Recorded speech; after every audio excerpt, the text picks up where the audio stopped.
trying to negotiate. Walk us through how this decision was made. Charles, this is one of the greatest days in American economic history we have had. I think we're going to call it the art of the reciprocal. Chris Paul. Chris Paul makes pivotal three-pointer to cut the lead. Cut the lead that the opposing team has down to 42. Okay? Trust. Look at all that green. Look at all that green, baby. The markets are loving it. Trade deal. And I'll tell you, all the nervous Nellies on Wall Street who try to undermine us consistently underestimate the power of the president to negotiate. What have we got here? We are at a place now where we have a broad-based 10% global tariff on. Well, we negotiate over the next 90 days. Bro, they even flipped the Fox business logo green. Oh my God. And the entire background is green. Oh, these people are so funny. Oh my God. I love Regime Press. Regime Press is excellent. Okay. Look at all the green, baby. Look at all the fucking green. Who have come to us. And the mission, Charles, in these negotiations is to dramatically reduce our trade deficit, level the playing field, get rid of all the tariff differentials, get rid of all the non-tariff barriers. Yesterday, everyone was like, the stock market is just about the top 10% of wealth. Who gives a fuck if it's all red? You're stupid for caring about it. Today, they're like, oh my God, America's back, baby. America's back like it never went away. So what's the take? Is this artificial ups in the market, but it will go down again soon? Yes. I think the faster people understand that, one, money is fake and has never been more fake than it is right now. And the faster people understand that the markets are not reacting in the appropriate way that they normally would, considering that Donald Trump still very much has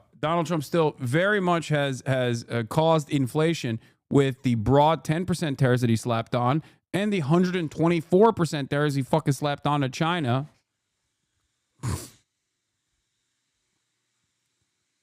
Alongside the Chinese tariffs on U.S. goods as well, which is, you know, somewhat significant, especially for like soybean, for soy manufacturing.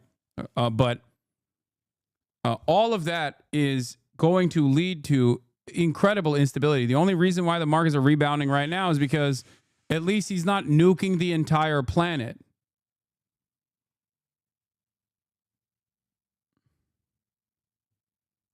They still have tariffs on raw materials. China is withholding them too. Like nothing is fixed. But there's also this. Reporter asks, would you consider exempting some larger companies that have been hit hard in the markets? Trump, we're going to take a look at it. How will you determine that instinctively? He's going to give some of, oh my God, it's literally happening in the exact same ways that I said it would. What did I tell you? He's going to use the tariffs as a way to get favorable deals from big corporations that will play ball. I told you that he's like, oh, I'm doing broad tariffs, but if you don't want the tariffs, then you come to Papa. You come to Papa. Yeah, Turkification. The Turkification of the American economy. Would you consider exempting some U.S. companies, maybe some larger companies who have been hit hard in the markets the last few days during this 90 days? As time goes by, we're going to take a look at it. There are some that have been... Yeah, I said it was a loyalty pledge. A loyalty pledge. If you come to me and you kiss the ring. If you come to me and kiss the ring, maybe I'll give you respite from the tariffs. Hard. There are some that, by the nature of the company, get hit a little bit harder, and we'll take a look at that. Yeah. Just instinctively, more than anything else. I mean, you almost can't take a pencil to paper. It's really more of an instinct, I think, than anything else. The China tariff wiped us out overnight. I'm laid off and my team is dissolved. Holy shit. Oh. Oh, I'm sorry, chatter. You know what scene where Putin made all those oligarchs sign a paper or something on camera, something in the mid 2000s? Trump really wanted his own version of that. Oh, it was a labor dispute. You're talking about that labor dispute that took place where Vladimir Putin was like, "You're gonna listen to the demands that the labor union is making," and then he fucking literally personally was like, "I don't see your." What was it? Was it to what was the name of the dude? He straight up was like, "I do not see your signature on this piece of paper. You will sign now." Deripaska, yeah. Deripaska, I do not see your signature on piece of paper. Except Donald Trump would never do that at the behest of any fucking labor union. He would do the exact opposite.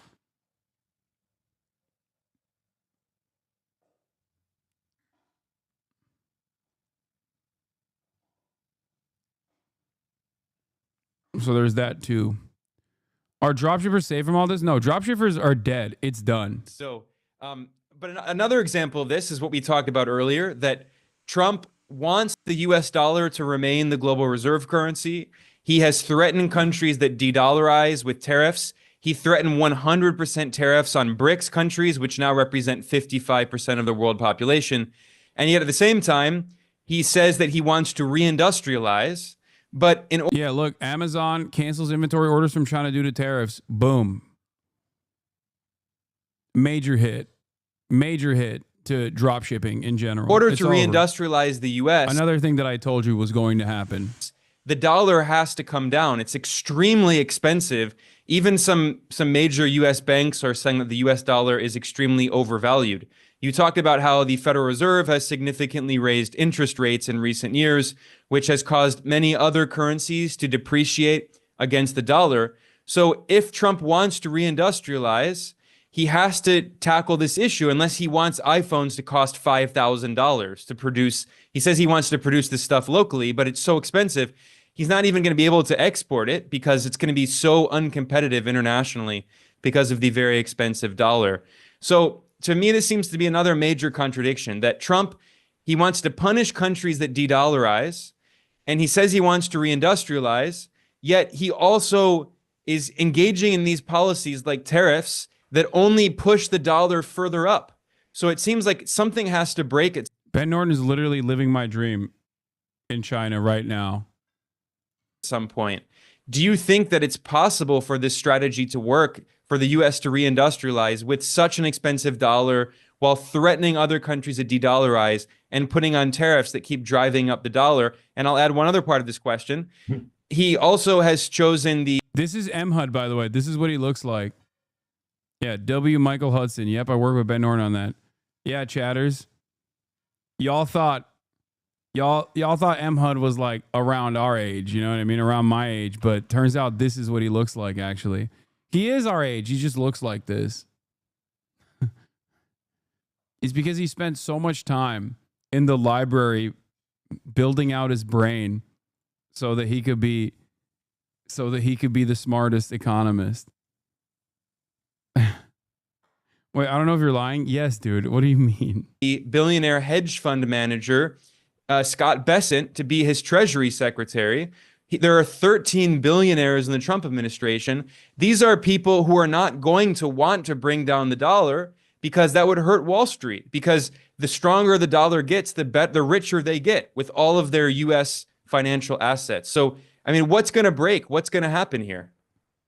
Well, there are a number of things you've said. To begin with, there's a great misunderstanding, and that's because money and debt are blind spots in the economic education of that people get in the United States. And Trump follows a sort of neoliberal blind spot in not looking at the industrialization and international finance is a interrelated economic system. The fact is that in theory, the idea is that if only you will lower the dollar's exchange rate, that will make American exports more competitive with European exports and China's exports. That's crazy. What American exports? America's deindustrialized. Let it devalue the currency by 90%. 90%. It'll take 10 or 15 years to recreate the industry that America has outsourced to foreign countries. America doesn't have the production to lower its prices on. It has control of the world oil industry as a center of American diplomacy. It has American agriculture, but it doesn't have industrial exports, cars. It's trying to maintain its idea of industry is information technology. Well, we just saw that go poof with the deep sea Chinese information technology. The problem is that what has deindustrialized the United States and makes it impossible to reindustrialize is the United States is no longer in an era of industrial capitalism. It's finance capitalism. And the aim of the financial companies, whether it's they're making steel companies or auto companies or computer companies, is to increase the price of their stocks. Most financial fortunes in the United States and Europe are not made by earning profits on production. They're made by capital gains in their stock prices. And the capital gains are financed mainly by debt leveraging from banks at low interest rates to buy one stock, or to, if you do make profits, you pay them out as dividends to increase your stock prices. I think I've said on your show before that 92% of the Standard & Poor 500 cash flow profits are paid out as dividends and stock buybacks, not as industrialization. Now, Trump is, you can. This is a byproduct of the financialization. That's it. Everything's computer, but actually, instead of everything's computer, it's everything's bank. Everything's a bank now. We no longer value manufacturing output. Everything's computer bank money. It's all of it. All of it. Everything is bank.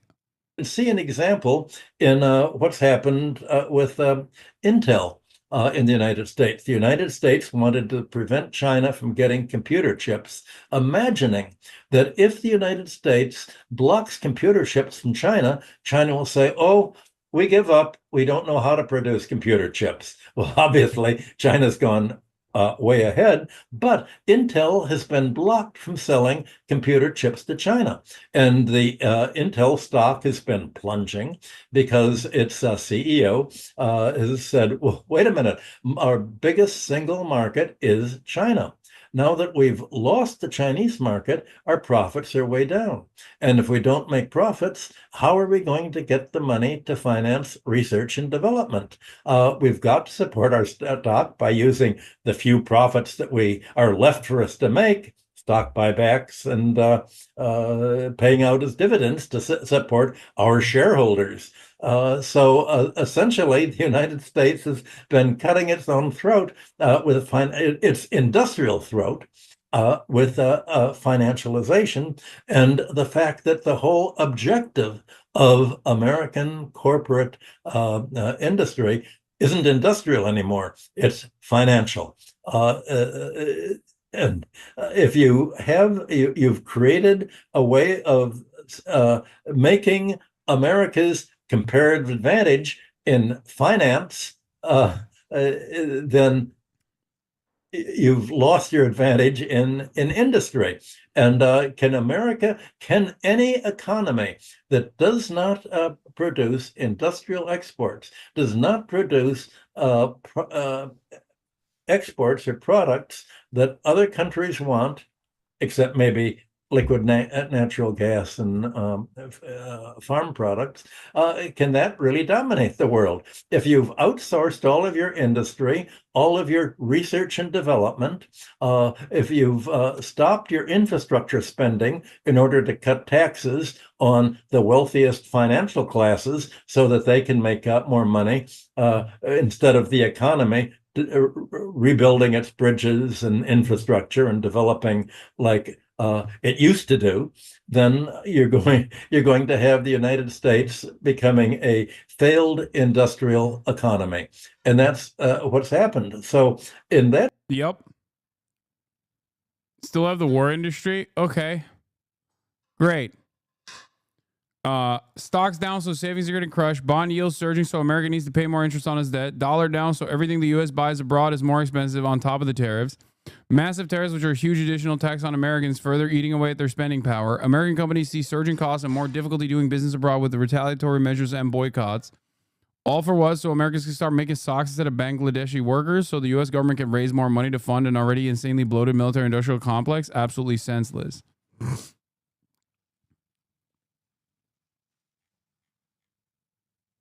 This was the analysis last night.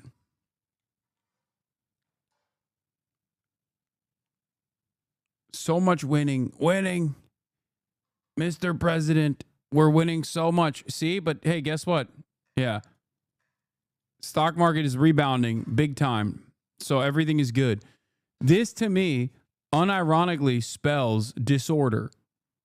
Like the very fact that Donald Trump threatened to do the nuclear option and then only scaled it back to like, you know, a smaller nuke instead, directed at China, and people are like, no, everything is fixed now. Everything is fixed, is so fucking stupid. Where things stand, 1 week after Liberation Day, tariffs on China will go to 125% from 104% on Wednesday and from 20% on Tuesday. Tariffs on all the countries except Russia, North Korea, and Belarus will be at 10% for the next 90 days. Tariffs on steel and aluminum are 25%. Tariffs on imported cars are 25%. Canada and Mexico face tariffs of 25% on goods that aren't eligible for USMCA.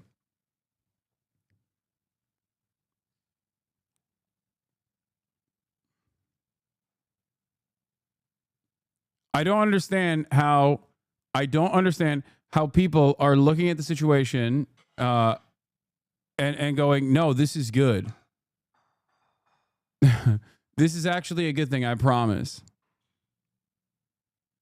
Let's see what Fox News said, though. Now that we covered this extensively, let's take a look at what Fox News is saying about this beautiful rebounding of the market. Masterful gambit time. Statement regarding his America First trade plan. As you all know, the president just put out a statement announcing an additional tariff on China. The tariff on China will now go up to 125%. Because China imprudently decided to retaliate against the United States. And as I said at the podium yesterday, when you punch at the United States of America, President Trump is going to punch back harder. In that same vein, we have had more than 75 countries from around the world reach out to President Trump and his team here at the White House to negotiate better trade.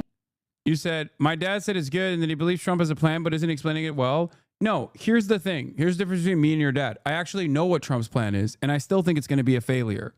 Okay? Most of these people that think, oh, no, things are going to get better right now, don't even understand what Trump's plan is in actuality. They're just literally reacting. They're playing catch up and basically repeating whatever Trump is saying, his administration is saying, or whatever they fucking hear on Fox News. And they're wrong. But they don't even understand why they're wrong. I understand what Trump's initiative is here, and I've explained it thoroughly over and over again this morning. I'm not going to repeat it one more time, okay? He's just trying to tackle trade deficits and decouple America from its largest trade partner and move manufacturing back here. And part of that is also obviously going to be devaluing the U.S. dollar and trying to force other vassal states that have played ball with the global trade design that America has set up in perpetuity, that exploits the global South and allows American consumers to be the domineering force on the planet with its great purchasing power without actually building any sort of manufacturing any longer to go back and demand more from these people. Okay? It has virtually nothing to do with tariffs. That's not a real thing. No trade barriers. That's not a real thing either. And no, it's not Donald Trump doing this single-handedly. This is not Donald Trump's decision. This is simply the American. This has been the American goal since Obama, since America realized that China was making major gains in manufacturing. Trump just is the guy who did it, who followed through on it. Eyvallah, sağ ol baba. Deals for the American worker. We have been overwhelmed with the amount of requests from countries around the world. I'll let the Secretary speak to that. We will continue with the tailor-made negotiations that I spoke about yesterday. In the meantime, there will be a 90-day pause on the reciprocal tariffs as these negotiations are ongoing, and the tariff level will be brought down to a universal 10% tariff. The Secretary here has been a huge part of the President's trade team, of course, and will continue to lead these negotiations moving forward, to look out for the American worker, which is always President Trump's goal. So I'll kick it over to our great Treasury Secretary, Scott Bessent. Good, thank you. And we saw the successful negotiating strategy that President Trump implemented a week ago today. It has brought more than 75 countries forward to negotiate. It took great courage for him to stay the course until this moment. And what we have ended up with here, as I told everyone a week ago, this is literally them not staying the course. What do you mean he stayed the course? This is a decision. This is an announcement of not staying the course. I told you that he was just going to look at like any kind of like initiative, that these governments will say and chalk it up as a victory. That's precisely what happened. He's like, look at us, we did it. Major victory here. I'm not backing down from my insane, from the ridiculous moves that I've been making.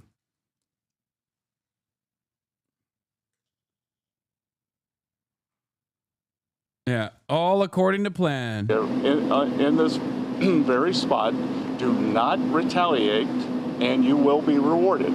So every country in the world who wants to come and negotiate, we are willing to hear you.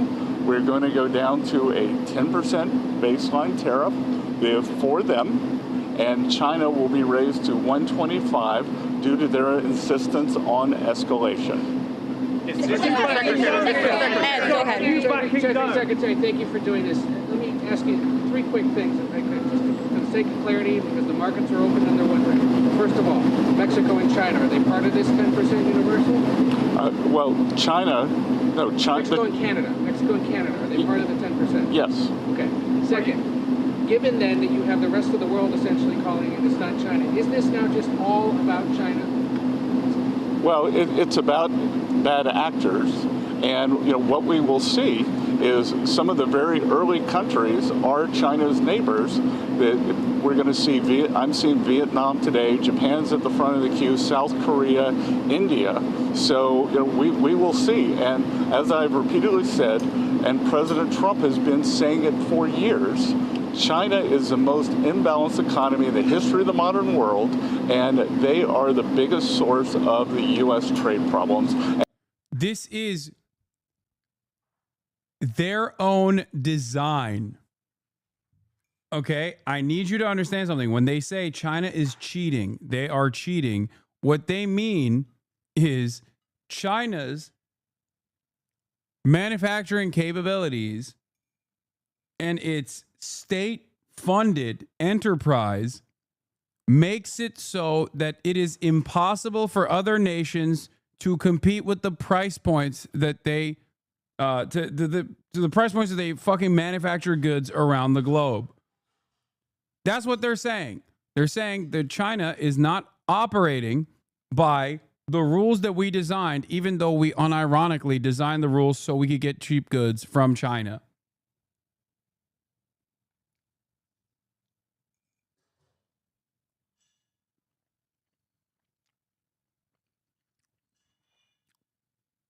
They're beating us on their own on the game that we've designed. We set the rules, and they're beating us now within the structure, within the framework that we created.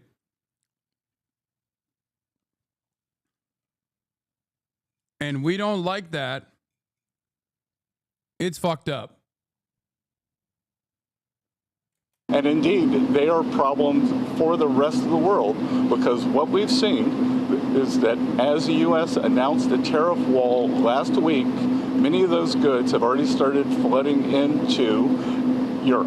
So as you see it now, this trade war is China versus the rest of the world. Well, I'm not calling it a trade war, but I'm saying that China has escalated, and President Trump responded very courageously to that, and we are going to work on a solution with our trading partners. If I could just, excuse me, Raquel, if I could just add to what the Secretary said. Many of you in the media clearly missed the art of the deal. You clearly failed to see what President Trump is doing here. You tried to say that the rest of the world would be moved closer to China when in fact we've seen the opposite effect. The entire world is calling the United States of America, not China, because they need our markets, they need our consumers, and they need this president in the Oval Office to talk to them. And that's exactly why more than 75 countries have called, because the United States of America is the best place in the world to do business. And as the president has shown great courage, as the Secretary has said, in choosing to retaliate against China even higher. Elena, go ahead. Hi, thank you, Treasury Secretary Hasan. Can you explain more of the decision making on what feels like a reversal here? I mean, just these went into effect less than 15 hours ago, these tariffs. Why the pause now? What led to that? No, again, President Trump created maximum negotiating leverage for himself, and which tariffs went into effect 15 hours ago? The ones that we have lowered went into effect a week ago. They were announced a week ago, and we have just been overwhelmed by the response from mostly our allies who want to come and negotiate in good faith. So we are expecting them to come with their best deal.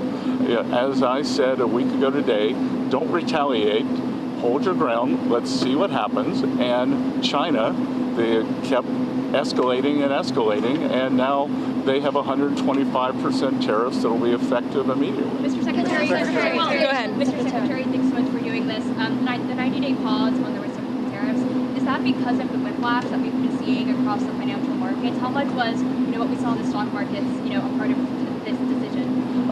No, it's because because of the large number of inbounds. We've had more than 75 countries contact us, and I imagine after today there will be more. So it is just a processing problem. Each one of these solutions is going to be bespoke. It is going to take some time, and President Trump wants to be personally involved. So that's why we're getting the 90-day pause. Mr. Clarification. Mr. Secretary, there was a tweet that you and Secretary Lutnick were in the Oval Office with the President talking about this. Can you talk about what that conversation was like and what you guys said to one another that led to this decision? Look, it's all the President's decision, and the President had a level in mind to raise the China tariffs, and then he had the 3-month pause in mind, and we were discussing the exact wording. Sorry? Of course. It's the president's decision. It's the president's decision. It was the president's decision to wait until today. And again, as I've said in the past, no one creates leverage for himself like President Trump. Mr. Secretary. All of our allies called us, except the EU also implemented a 25% counter tariff, if I'm not mistaken. So I don't know what he means by that. He claimed that everybody backed away, but the EU did not. Shelby, go ahead. At least completely back away. What does the president want to see by this, I think it's July 9th deadline to keep things paused? Is it just trade barriers coming down, or is it more than that? These are trade negotiations, but if countries want to come and offer other things, I talked about yesterday that we are thinking about a big LNG project in Alaska that South Korea, Japan, Taiwan are interested in financing and taking a substantial portion of the offtake. But again, in essence, that is trade because it will decrease the trade deficit that we have with those countries. So everything's on the table. Mr. President. Raquel, go ahead. Secretary, a clarification on the on the pause. What happened to those countries who just had 10% baseline tariffs, like Brazil and others? Are they still going to have this 90 days pause? Because you were saying that there will be a tariff of 10% for others. So what happened to those who just had a 10%? Yeah, that's going to remain. Mr. Secretary. And do you call this an embargo to China? Pardon? You call this an embargo to China, a trade embargo? Well, I'm not sure what you mean by the word embargo. 125% tariffs, like those, and then it is an embargo. Like 100 and fucking the difference between 84% tariffs versus 104% tariffs versus 124% tariffs is literally a trade embargo. It's been a trade embargo. You don't want to call it that, but that is what it is.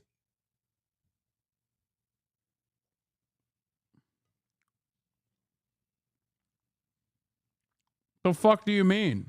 Oh, what's an embargo? I don't know what that is. Impose 84%. Isn't this an embargo? Well, it's not. Look, it's China's decision that we have the deficit with them. They sell us almost 5 times what we sell them. So again, I think it's an own goal by China. Mr. Secretary, Mr. Secretary, with this, does this signal that you're confident that you're going to be able to strike a satisfactory deal with all these 75 nations that approach you?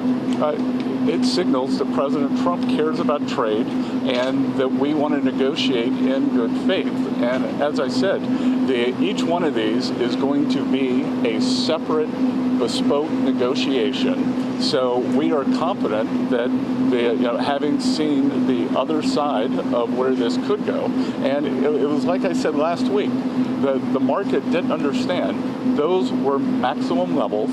The countries can think about those levels as they come to us to bring down their tariffs, their non-tariff trade barriers. We're going to discuss currency manipulation, subsidy of labor and industry. Told you. That's it.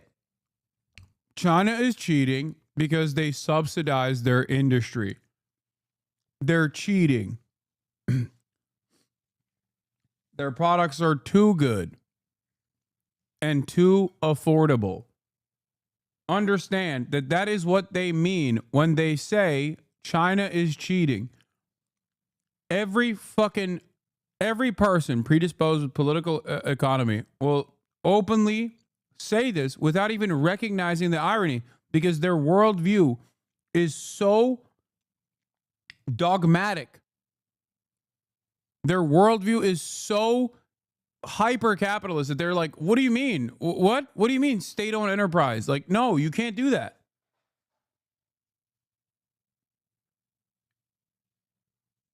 Yeah. And at no step of the way does anyone go, wait a minute, why don't we do that?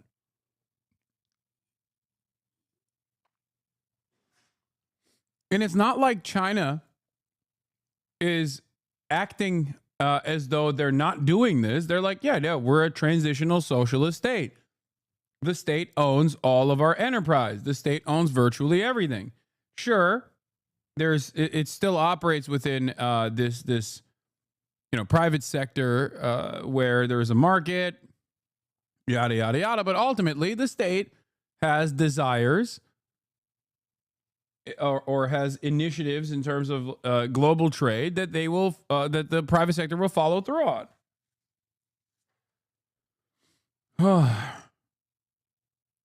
Secretary, thank you. Will the pause also apply to the sectoral tariffs that the president has announced, pharma, lumber, anything else? No, it's on the reciprocal. So those will still be coming here soon, right? Mr. Secretary, as far as the negotiations with the 75 Andrea, go ahead. Mr. Secretary, so I want to ask you about what you're doing here. So the market is reacting crazily, right? I haven't seen it. Do you think that this move is going to sort of change and calm down the market reaction?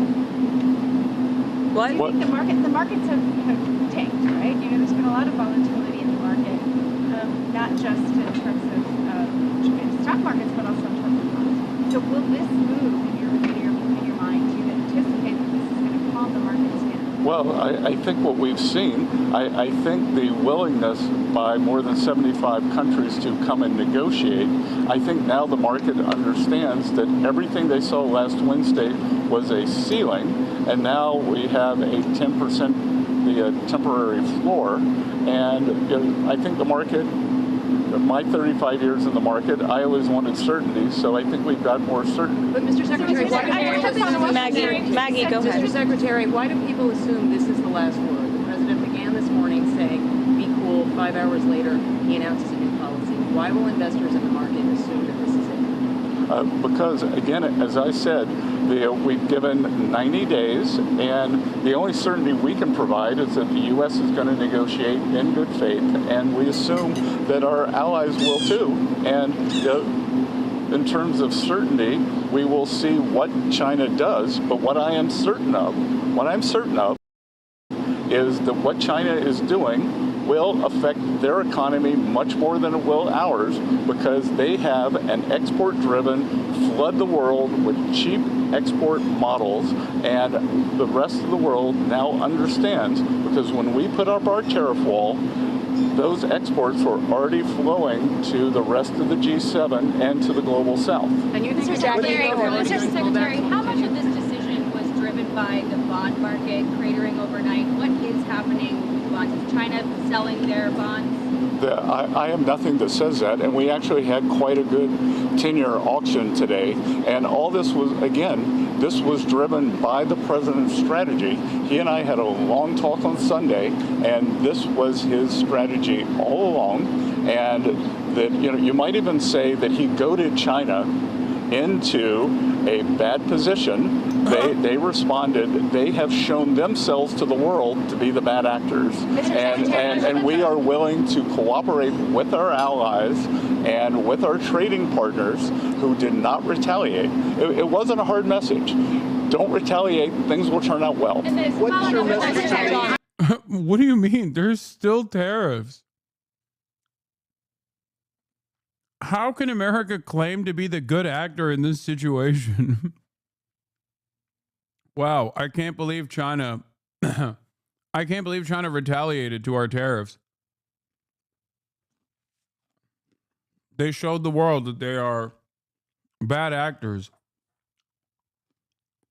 Don't you understand? You're not supposed to do that. Political articles saying that the countries were getting called back. These negotiations with these 75 countries, how long will that take? Will it be a matter of weeks? Will it be a matter of months? Do you expect financial markets to be stable during that time period? Well, we've started with a 90-day pause, and we will see if more countries turn up, what will happen. But we have a meeting with Vietnam today, and we have one of the largest trade deficits with them. So I'm hoping it will move in a good direction. I was at the Japanese ambassador's house last night for the Cherry Blossom Festival, which was quite festive, and he and I had a good chat. They are going to send a deal team over. So we'll see. These are complicated negotiations. These are imbalances that have taken decades to create. But I think having seen the maximum level that Donald Trump is willing to go to, President Trump has created this negotiating leverage. Excuse me, everybody. Excuse me. The secretary is obviously a very busy man. As he has said, he's had more than 75 countries that the trade team has to respond to. I'd just like to end with this. For decades, Republicans and Democrats have said that these unfair trade practices are ripping off the American people, are ripping off our country, but nobody has ever done anything to address it. We finally have a president here at the White House who is playing the long game, who is doing what is right for the American worker and our industries here at home, and he has put together a fantastic team in Secretary Bessent, Secretary Lustnick, the entire trade team who will be focusing on negotiating these good deals to put the American workers first, and we're going to get to work to do that. Thank you. What about the EU? What about the EU? They retaliated this morning. Hey everyone, I'm Emily Campagno. Amazing. Catch me and my co-hosts Harris Faulkner and Kaylee McEnany on Outnumbered Amazing. every weekday. Now, just a few minutes before we came on air, a sudden social media post from Donald Trump turned all his tariff plans upside down again. Based on the lack of respect China has shown to the world markets, he declared, "I am hereby raising the tariff charged by the United States of America to 125%. As for the countries which he said had not, at my strong suggestion, retaliated in any way, shape or form, I've authorized a 90-day pause and a substantially lowered reciprocal tariff during this period of 10%. It took several questions to the White House press secretary to establish that this was a universal flat rate and not on top of the existing 10% already imposed. That's all perfectly clear then, is it? Well, in our first report tonight, here's our Washington correspondent, Siobhan Kennedy. I know what the hell I'm doing. I know what I'm doing, and you know what I'm doing too. Last night, President Trump claimed he knew what he was doing as he unleashed a barrage of reciprocal tariffs on dozens of countries around the world. Thank you. The president has just announced a 90-day pause. But in the last hour, yet more chaos as the president abruptly announced on social media a 90-day pause. The stock market surged as investors took heart and screens quickly turned green. But exempt from the tariff pause was China, on which Trump hiked levies for the second time in 24 hours, this time to 125%. Beijing had already retaliated with an increased 84% levy on US goods, its finance minister earlier insisting Beijing would not back down. We will continue to take resolute and strong measures to safeguard our legitimate rights and interests, he said. There was also retaliation from Europe that targeted iconic products like Harley-Davidson motorbikes with a new 25% duty that will also hit American chickens, soybeans and ice cream. The incoming German Chancellor was equally resolute. In welche Richtung sich die internationale Lage entwickeln wird. We do not yet know what direction the international situation will head, he said, but that's why our message today is all the more clear. We want to and we will help shape the shift in the world for Germany. That doesn't sound like countries cozying up to Donald Trump, as he claimed last night. I'm telling you, these countries are calling us up, kissing my ass. They are dying to make a deal. Please, please, sir, make a deal. I'll do anything. I'll do anything, sir. With a global trade war underway, Trump's Treasury Secretary spoke at a bankers' conference this morning, perhaps to try and calm jittery nerves, though he didn't sound particularly convinced himself. I can tell you that there is a little uncertainty, but that in general, just a little bit, the companies that I've spoken to, the people who have come, the CEOs who have come into Treasury, tell me that the economy is very solid. We got some very good jobs numbers last Friday. So, I think that we are in pretty good shape. This will be the largest tax increase for the American people. But that wasn't the message in Congress today, during a second grilling of Trump's trade official. The numbers speak for themselves. $3,800 higher prices for American consumers, 900 laid off U.S. auto workers, trillions in lost retirement savings, which would be the biggest tax increase in our history.